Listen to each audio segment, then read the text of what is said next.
ఒక్కసారి ఊహించుకోండి, మీరు ప్రతిరోజు చేసే జాబ్ని ఏఐ టూల్ కొన్ని సెకండ్స్లో చేసేస్తే మీరు చేసే పని ఏఐ ఇంకా వేగంగా తక్కువ ఖర్చుతో చేయగలిగితే అయితే 2030 నాటికి మన జాబ్స్ అన్నీ పోతాయా, లేదా ఏఐ వల్ల కొత్త జాబ్స్ ఇంకా ఎక్కువగా వస్తాయా? ఈ వీడియో చివరి వరకు చూస్తే అసలు నిజం ఏంటో అర్థమవుతుంది. మనలో చాలామందికి ఏఐ అంటే చాట్‌జీపీటీ లాంటి చాట్‌బోట్ మాత్రమే అనిపిస్తుంది. కానీ నిజానికి ఏఐ ఇప్పటికే మన చుట్టూ చాలా పనులు చేస్తోంది. కస్టమర్ సపోర్ట్స్లో చాట్‌బోట్స్, బ్యాంక్లో ఫ్రాడ్ డిటెక్షన్, గూగుల్ మ్యాప్స్లో రూట్ ప్రిడిక్షన్స్, నెట్‌ఫ్లిక్స్, యూట్యూబ్లో రికమెండేషన్స్, ఫొటోస్లో ఫేస్ రికగ్నిషన్, ఇంకా కోడింగ్, రైటింగ్, డిజైనింగ్ లాంటి పనుల్లో కూడా ఏఐ ఉపయోగిస్తున్నారు. అంటే ఏఐ భవిష్యత్తులో మాత్రమే రాబోతున్న టెక్నాలజీ కాదు, ఇది ఇప్పటికే మనతో కలిసి పనిచేస్తోంది. అయితే మొదటగా ఏ జాబ్స్పై ఏఐ ప్రభావం ఎక్కువగా ఉంటుంది? ముఖ్యంగా రెపిటేటివ్ డిజిటల్ టాస్క్స్ చేసే జాబ్స్, ఉదాహరణకి basic data entry, simple customer support, basic content writing, కొన్ని translation tasks, routine administrative works. ఇలాంటి పనుల్లో ఏఐ చాలా వేగంగా పనిచేయగలదు. ఒక మనిషి ఒక రోజంతా చేసే రిపిటేటివ్ పని ఏఐ కొన్ని నిమిషాల్లో చేయగలిగితే కంపెనీస్ ఏఐని ఎందుకు ఉపయోగించకూడదు? అందుకే కొన్ని జాబ్స్లో పీపుల్ చేసే పనులు సంఖ్య తగ్గే అవకాశం ఉంది.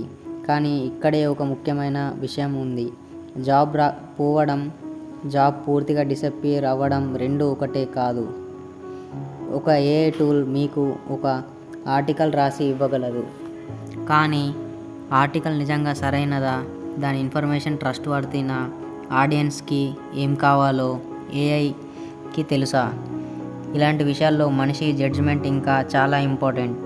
అదే కోడింగ్లో కూడా ఏఐ కోడ్ రాయగలదు, కానీ ఒక పెద్ద సాఫ్ట్వేర్ ప్రాజెక్ట్లో ఏ ఆర్కిటెక్చర్ ఉపయోగించాలి, సెక్యూరిటీ ఎలా మెయింటైన్ చేయాలి, కస్టమర్కి నిజంగా ఏం సొల్యూషన్ కావాలి, ఇలాంటి డిసిజన్స్కి హ్యూమన్ డెవలపర్స్ ఇంకా అవసరం.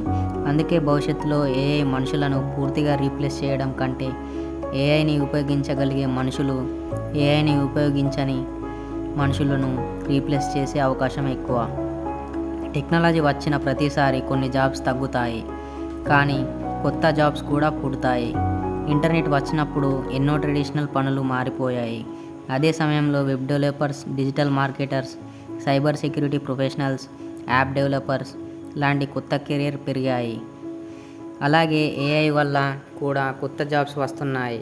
AI engineers, machine learning engineers, AI product managers, AI automation specialists, AI security experts, data scientist, prompt related roles, ఇంకా ఇప్పటికీ ఊహించని కొత్త జాబ్స్ కూడా రావచ్చు.